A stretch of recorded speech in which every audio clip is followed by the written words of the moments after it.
World Class Entrepreneurs presents a breakdown of Law of the Lid from John C. Maxwell's 21 Irrefutable Laws of Leadership with your host, Farah and Harper. This deep dive, it isn't just about rehashing the basics. Exactly. We're assuming here that you're already familiar with the concept of the lid. So what we are here to do is to help you apply it. We're going to get into why this law is so crucial. And we're going to get into how to assess your own WN leadership lid. And most importantly, we're going to explore practical steps that you can take to raise it. I love it. Okay, so to explain the concept, Maxwell uses this really vivid hand analogy. And he says your left hand, that represents your leadership ability, the lid. And your right hand represents, well, everything else, your business, your relationships, your personal goals. And the point is that left hand, that lid, that's what ultimately limits the potential of everything else. Yeah, and what's interesting is that Maxwell, he doesn't shy away from some of the hard-hitting realities of this law. He connects it to things like businesses going bankrupt, pointing out that often the root cause, it isn't a lack of talent or resources, but a lack of strong leadership at the top. So it's sobering thought, but it really highlights the stakes. Yeah, for sure. And he doesn't stop at CEOs or anything. He tells this story about his mentor, Don Stevenson, who had this habit of, always firing the president of any company that he acquired that was failing. Sounds ruthless, right? It does. But Maxwell's point is that Stevenson understood the profound impact of leadership. And he knew that changing the leadership, that was the fastest and most effective way to turn things around. So it's a pretty extreme example. Yeah. But it does raise an interesting question. How often do we focus on fixing symptoms instead of addressing the underlying leadership issues that might be causing them? Right. Yeah, and so if we connect this to everyday life, it's like saying, if your team at work, they're constantly missing deadlines, maybe instead of blaming individual team members or a lack of resources, you should first look at your own leadership. Are you setting clear expectations? Are you providing the right support? Are you fostering a culture of accountability? Precisely. And that's where Maxwell's emphasis on personal responsibility comes in. It's so easy to point fingers, make excuses, but truly effective leaders, they own their role in both successes and failures. I love that. He actually has this killer quote in the video. He says, "It's easier to go from failure to success than from excuses to success." I mean, that's the kind of quote you want to print out, stick on your bathroom mirror. It's powerful because it challenges us to shift our mindset. Instead of asking, why is this happening to me? We should be asking, what can I do differently to change the outcome? For sure. So taking ownership is key. But how do you actually go about raising your leadership lid? Maxwell throws out this idea of a lid number, rating your leadership on a scale of 1 to 10. But how do you even begin to assess that objectively? Well, that's where things get really interesting. Maxwell suggests seeking feedback from others. And not just from people who are going to tell you what you want to hear. He even says, imagine you think you're a 9.5 out of 10 as a leader, but your team gives you a 2.5. Talk about a reality check. Ouch. That's got to be tough to hear. But I guess it's better to face the truth than to live in a bubble of self-delusion, right? Absolutely. Okay, so even if you get that honest feedback, where do you go from there? How do you actually translate that into concrete action? That's where we start digging into the real meat of this law of the lid. Maxwell doesn't just leave us with a number. He provides a roadmap for growth. He talks about the importance of continuous learning, seeking out mentors, developing a clear vision, and mastering the art of communication. Okay, so it's not just about having the right personality or like being born a leader. It's about actively cultivating the skills and mindset that drive effective leadership. Exactly. It's a process, a journey of continuous improvement. And it's a journey that requires a deep understanding of yourself, your strengths, your weaknesses, and your impact on others. And that's what makes this deep dive so valuable. We're not just learning about the law of the lid. We're equipping ourselves with the tools and insights we need to break through our own leadership ceilings. Absolutely. But there's one more crucial element that Maxwell brings up, and that is your inner circle. He poses the question, what are their leadership lids like? And it's a question that can really shift your perspective. Yeah, because even if you're working hard to raise your own lid, if you're surrounded by people with low lids, it's going to create this invisible drag on your potential. Right? Exactly. Think about it. Who are you spending the most time with? Who are you learning from? Who are you allowing to influence your thinking and your decisions? That's a really powerful point. It's like you can have all the ambition and drive in the world, but if you're not surrounding yourself with the right people, it's going to be an uphill battle. So how do you go about building an inner circle that supports your leadership growth? What qualities should you be looking for? That's a topic that deserves a whole deep dive of its own.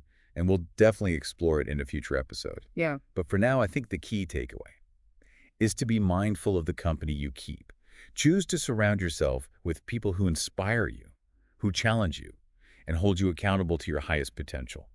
Okay, so we've talked about personal responsibility, the importance of feedback, the role of continuous learning, and the power of your inner circle.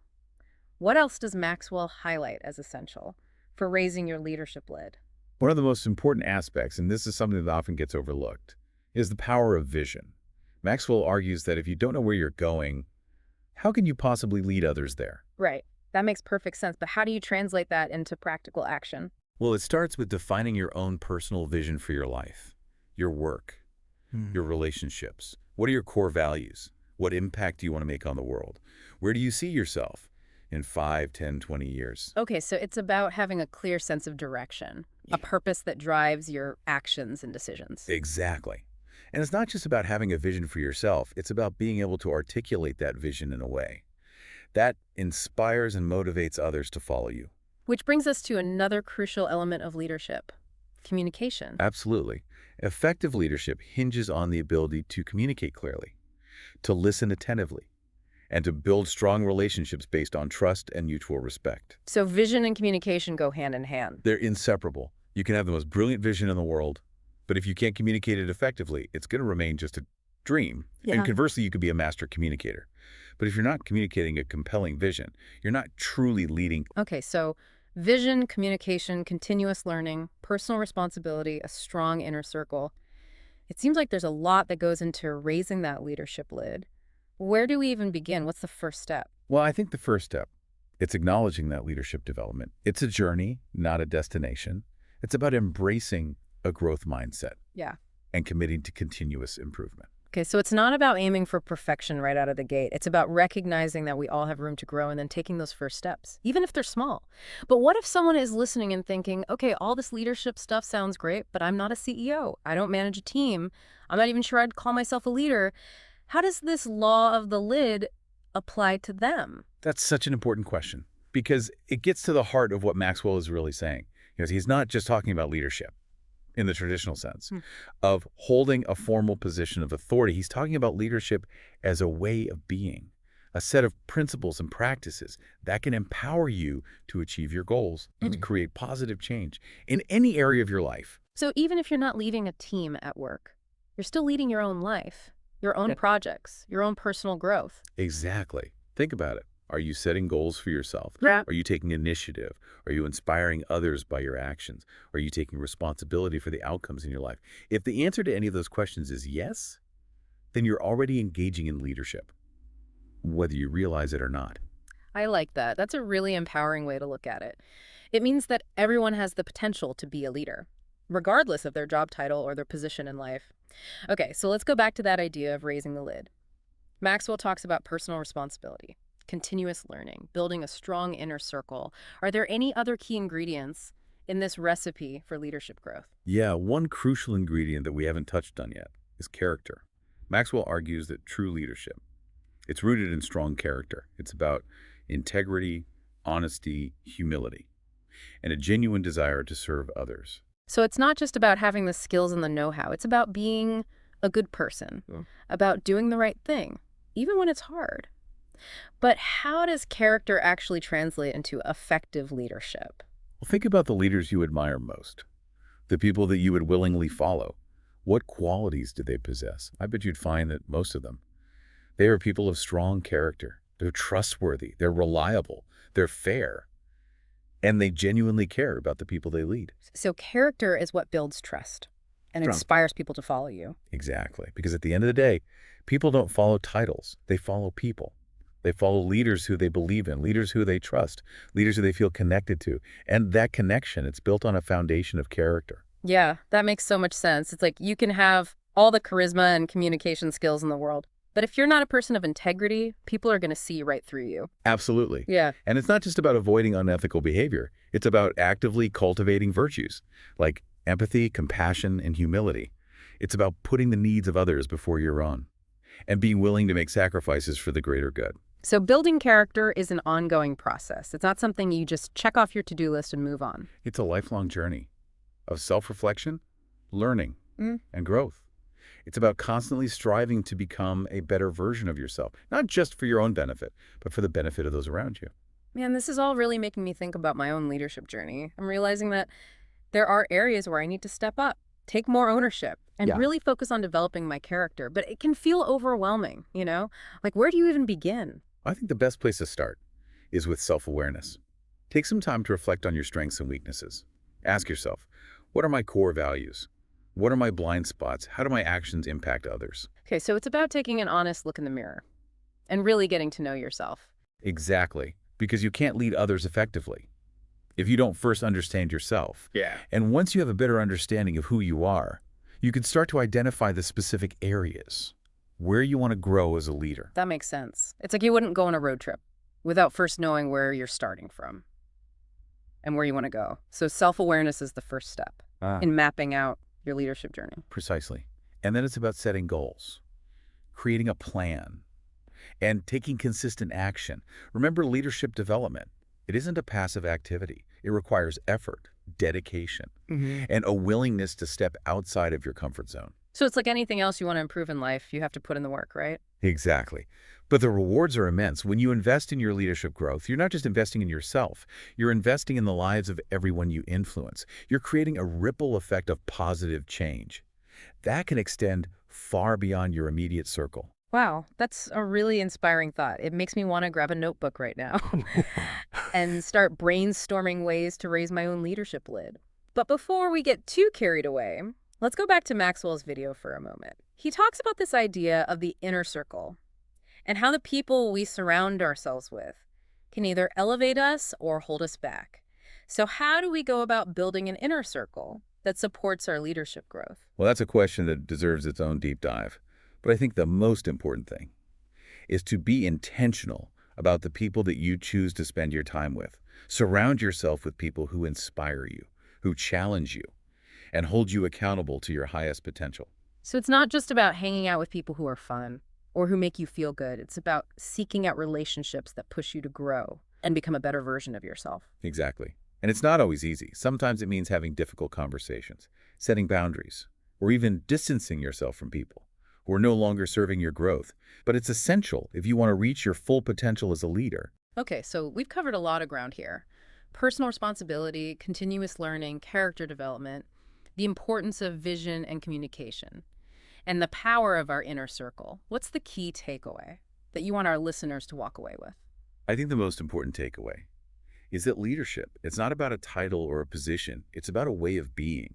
It's about embracing a growth mindset, cultivating your character, and taking consistent action to become the best version of yourself. And it's about remembering that the law of the lid, it applies to every area of our lives, whether we're leading a team, a family, or just ourselves. Our leadership ability is the ultimate ceiling on our success. Absolutely. And the good news is that ceiling, it's not fixed. We can choose to raise it one step at a time. So it's not about hitting a ceiling and giving up. It's about recognizing that we have the power to raise that ceiling and create greater possibilities for ourselves and for those around us. Precisely. And with the right mindset, the right tools, and the right support, we can all become the kind of leaders who inspire, empower, and make a positive impact on the world. Wow. This has been like such an eye-opening conversation. I feel like we've really gone beyond just understanding the law of the lid, and we've actually started to map out a plan for how to apply it in our own lives. Yeah, and that's exactly the point of this deep dive. You know, it's not just about absorbing information. It's about transforming that knowledge into action. So for our listener out there, who's ready to take that next step, what would you say is the most important thing to focus on? If I had to choose one thing, it would be to start with the end in mind. Remember Maxwell's challenge. What is your lid number? How do you plan to increase it? Yeah, because if you don't have a clear picture of where you want to go, well, it's hard to make progress. It's like setting off on a journey without a destination in mind. You might end up somewhere interesting, but it might not be where you actually wanted to go. Exactly. So spend some time reflecting on your leadership aspirations. Where do you see yourself as a leader in the future? What impact do you want to make? What kind of legacy do you want to leave behind? So it's about going beyond just achieving goals and thinking about the kind of leader you want to be. But vision, that's just the starting point, right? What are some practical steps our listener can make to turn that vision into reality? Once you have that clear vision, for your leadership. Then you can start to identify the specific skills and qualities that you need to develop. Maybe you need to work on your communication skills, your ability to delegate, or your conflict resolution ability. Or maybe you need to build more confidence, become a better listener, or learn to empower others. Exactly. There are so many different facets to leadership and the specific areas you need to focus on. They will depend on your individual strengths and weaknesses. But the key is to be proactive and intentional about your growth. So it's about creating, like a personalized leadership development plan. Absolutely. And that plan might involve reading books, attending workshops, seeking out mentors, or even just having honest conversations with people you trust about your leadership aspirations. This all brings us back to the inner circle, the people we surround ourselves with. They can play a huge role in supporting or hindering our growth. Exactly. And building a strong inner circle. It isn't just about finding people who are successful or impressive. It's about finding people who will challenge you, who will support you, and hold you accountable to your highest potential. It's about surrounding yourself with people who believe in you, even when you doubt yourself. People who will push you to step outside of your comfort zone and become the leader that you're meant to be. Precisely. And remember, building a supportive inner circle, it's a two-way street. It's about being that kind of person for others as well. Someone who inspires, encourages, and empowers those around them. It's about creating a culture of growth and support where everyone can thrive. And that's what's so exciting about this law of the lid. You know, it's not just a concept, it's a call to action. It's an invitation to step into our leadership potential and create a better future for ourselves and for the world around us. It's a reminder that leadership, it isn't just about what we do, it's about who we are. It's about living our values, inspiring others, and making a positive impact. And as Maxwell so powerfully put it, everything rises and falls on leadership. So let's raise those lids and see what we can accomplish together. That's a wrap on this deep dive into John Maxwell's Law of the Lid. We hope you've gained some valuable insights and are feeling inspired to take your leadership to the next level. Remember, leadership is a journey, not a destination, and we're all in this together. So keep learning, keep growing, and keep raising those lids. Thank you for listening. Be sure to subscribe and be notified when we release